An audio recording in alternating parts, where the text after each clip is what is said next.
Okay, you guys, so I just was taking a bathroom slash hydration slash dress break from hauling stuff in from back in the woodlot. I didn't do that many loads, but I'm pretty tired still. So this pile over here, I started restacking over there and over here and just some over here. Okay, because when I split the wood that I've been hauling up, I'm gonna be putting it over here. Because what I do, my thermostat is just right over there. But what I do is I put my little 1500 watt heater that is over there right now over here at night because I have not actually been getting up at night to feed my wood stove. I just boost the temperature pretty hot before I go to bed. Okay, you'll see I have like different sizes, pieces of wood cut. Some of them are smaller, some of them are bigger. Okay, these will hold embers longer, whereas these will produce heat faster, smaller bits. Okay, so I like to have a lot of smaller bits to get the heat going in the morning. Okay, it's been actually really cold here. But the new stuff I'm going to be putting over here. Now, even though I do have a humidifier for the dry wood stove heat, kind of in the winter time, humidifying my wood inside or drying out my wood inside actually kind of helps add some humidity to the house as well. So it's kind of interesting. But I'm going to be stocking the new stuff over there. I'm trying to get to a point where I just have lots of stuff ready to go. So, I did have some ice stuck to that from the storm and everything. So, yeah, that's just going to be going, heating this stuff. Does it cost me money? Sure. Even just to run my propane, okay, not only does it cost me the propane, but it actually costs me a pretty significant amount per month just in electricity for the fan, for the propane system. So trying to get this stuff dried out in the house, super dry, ready to go. Some of it will dry faster than others. I'll even station things in front of the glass here to dry them out faster, because you guys know if you've done firewood, to do just like a living tree, it actually takes a long time to cure. So even though this stuff has been dead wood for several years, okay, when you split it open, it still helps it finish drying out quite a bit. Some of these big pieces get really difficult to split down the middle, and I'll show you kind of what I got going on. I'm just like moseying into it because people are curious, like, oh, what is your life like? Okay, well, I have people try to turn off my electricity like every single day. Okay, like that's not a joke.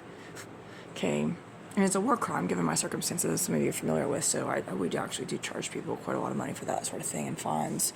But this little thing cost me about $50. I actually bought it for heating up my my bathroom when I take a shower, so that I don't have to get out in really frigid air. Now all this stuff down here is going to take a lot longer to dry, but this stuff up here has been drying. Okay, so this stuff will be like for the next couple days or whatever. Next few days, I don't know. We'll see how long.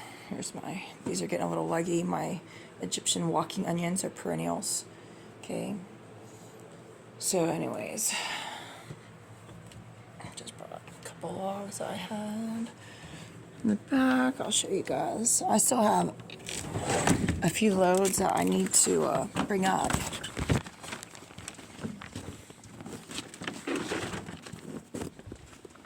Excuse me, I gotta close that door. It's a little difficult. So I'm basically gonna start restacking stuff over here, but as you guys can see, the more stuff I would have gotten up before the snow, the better it would have been. But I had a lot of work to do. Some people, they criticize me. They don't comprehend that often I get woken up at all hours to do work. And my days often start with somebody waking me up to do something, take care of something, even before I get out of bed. So this down here is from close to a root ball that I've turned, this bottom part. So here is my splitting log that I've been using is under here. I took my subarctics off, but look, so this splitting log has been here in this spot for years. Okay, and it was dead wood for a long time before that, so if I hit something a little too hard, it nicks my splitting log. This thing is pretty busted. Okay, so these are quite large. Sometimes they've got like the little branching off of them, but I just glance the edges off of these and then leave the inner parts. My wood stove can actually burn stuff quite fast, to the point where if I'm just burning smaller stuff, even the embers will be gone pretty quickly, especially if I'm out working for a while or whatever, out of the house, or just not paying attention to it or whatever. So I need the thicker logs to kind of keep the fire going at a smaller rate, I glance off the edges, smaller bits. Okay. Now, even though 2 of these is not like the maximum that I can haul in, I can't fit very much more comfortably on here. These are big, okay, big logs. So now some of these you'll notice are kind of short. They're shorter than what will fit in my wood stove, okay, because I can fit like, what, 18 to 22 inches, something like that in there. But the thing is that these can get really difficult to split when I have them like max height for what will fit my wood stove. So I'll even talk to my team and stuff about the pitfalls of maximalization. Okay, you have people that are just like little notepad like type of people. Okay, like if they run a factory, they'll try to make you maximize. They'll try to ask the same thing out of their soldiers, even though they themselves don't like do any work except they just sit around in their office watching kitty porn.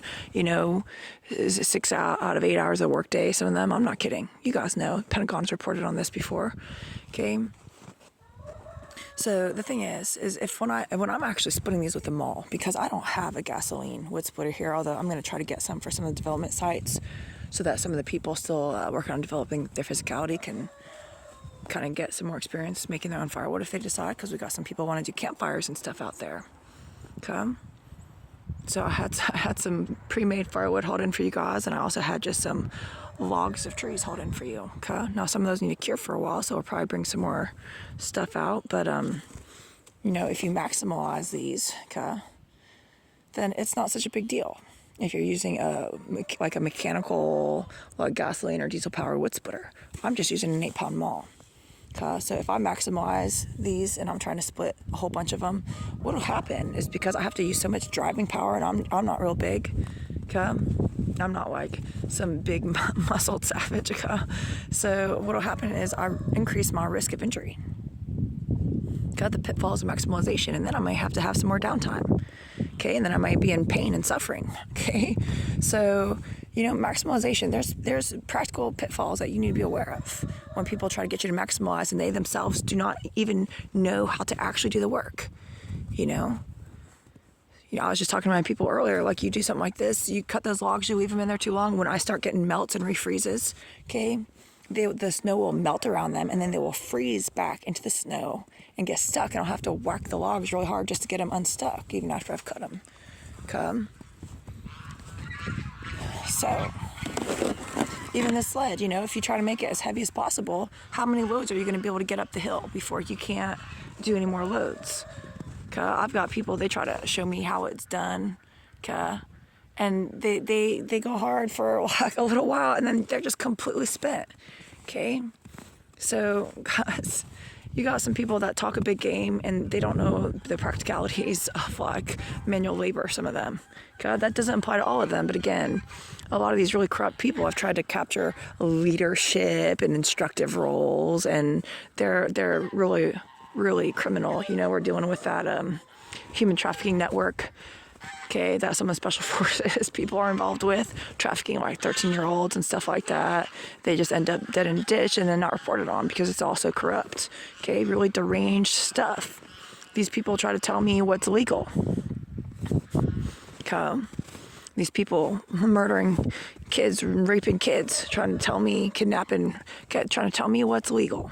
Okay, that's called asymmetry. They're trying to force asymmetrical warfare on me. And I don't abide. Okay, some people comprehend my work that I did against the Supreme Court. Okay, I do not recognize this asymmetrical legal fiction warfare as being legitimate, that people are trying to commit against us while themselves engaging in some of the most gruesome, egregious crimes possible. Okay, so anyways, I've got 5 pieces left of these big logs back in there. I don't know what I'm going to bring in because I'm tired. I kind of want to relax. I think I'm going to split these and get those stacked in that area that I just cleared off from the other stack inside, and then just see how it goes from there. Take it easy, y'all.